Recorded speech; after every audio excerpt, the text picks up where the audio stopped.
The Adebayo family had everything anyone could dream of, a modest home filled with laughter, love, and hope. Situated in a cozy suburb of Lagos, their house was always lively. Colonel Adebayo, the father, was a civil engineer known for his discipline and kindness, while his wife, Toyin, was a renowned seamstress famous for her colorful Ankara designs. Their two children, Temi, 10 years old, and Deo, 7 years old, were the light of their lives. Colonel was a man who valued honesty and hard work above all else. Despite his busy schedule, he always found time for his family. Toyin, on the other hand, was the pillar of the household, managing her business while also ensuring the family bond remained unshaken. Every day in the Adebayo home was a celebration of love. Dinner times were sacred. The family gathered around the wooden dining table to share stories, laugh at Deo's jokes, and marvel at Temi's ambitious dreams of becoming a doctor. Their home was a sanctuary, until a single decision shattered everything. It was a stormy evening in Lagos, with rain pouring relentlessly and lightning illuminating the dark sky. Colonel was driving home late after a long day at the construction site.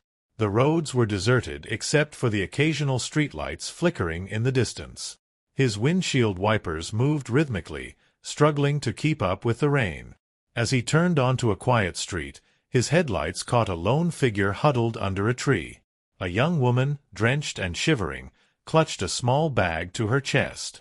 She looked fragile, her face pale and frightened. Colonel slowed the car and rolled down the window. "Excuse me, are you all right?" he called out. The woman looked up, her eyes wide with fear. "No. I've been robbed," she stammered. "I have nowhere to go." Her name was Angela, and her story was heartbreaking. She claimed she had come to Lagos for a job interview but had been attacked by thieves who stole her belongings. Moved by her plight, Colonel decided to help. He offered to take her to a shelter, but Angela's expression of gratitude and helplessness melted his heart. "Why don't you come to my home for the night?" Colonel suggested. "You can stay until you figure things out." Angela hesitated before nodding.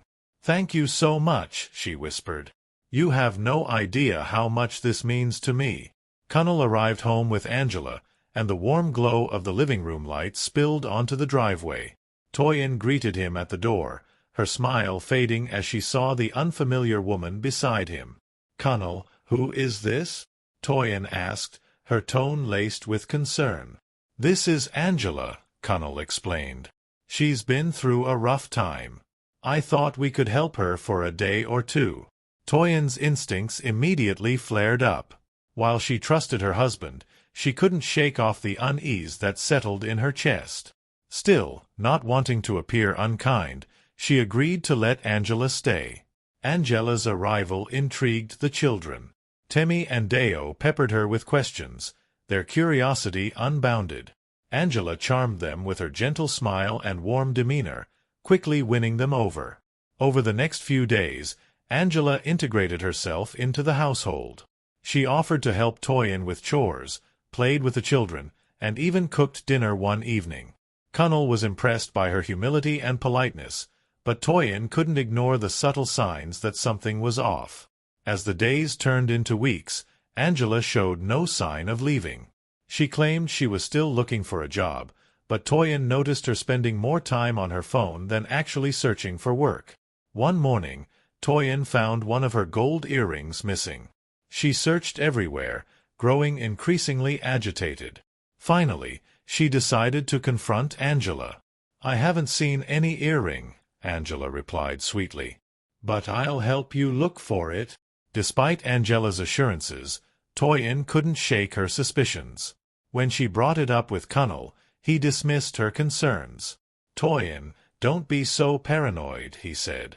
"She's just trying to get back on her feet." Toyin felt betrayed by Colonel's dismissal, but she decided to keep her doubts to herself. However, Angela's presence began to create tension in the household. The children seemed to prefer Angela's company, and Colonel spent more time talking to her about work than he did with Toyin. One night, Toyin overheard Angela speaking on the phone. She was in the guest room, her voice low but urgent.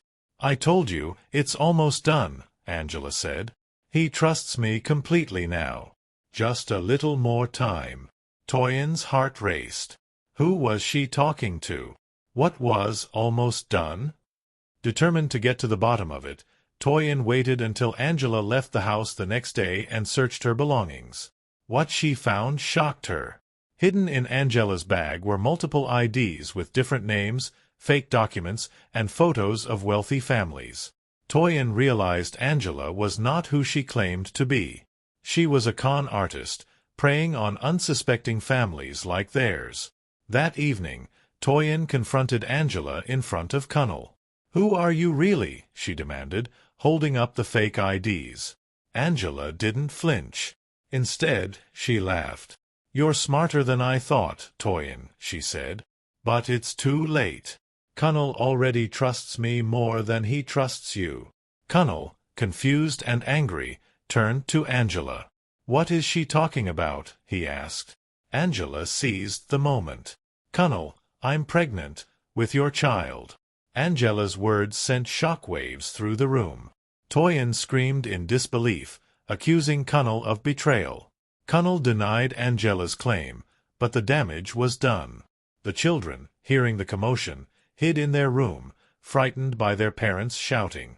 Angela reveled in the chaos she had created. She packed her belongings and fled the house, but not before stealing jewelry and cash. The once happy home was left in ruins, with trust shattered and hearts broken. In the weeks that followed, Kunnel worked tirelessly to rebuild Toyin's trust. He apologized repeatedly, acknowledging his mistake in bringing Angela into their home. They attended counseling to repair their relationship and vowed never to let a stranger disrupt their peace again. The children, though shaken, slowly returned to their cheerful selves. The family learned to set boundaries and prioritize their safety without losing their sense of compassion. The Adebayo family's ordeal was a painful reminder of how a single mistake could unravel years of happiness. But through resilience and love, they emerged stronger, united by the lessons they had learned.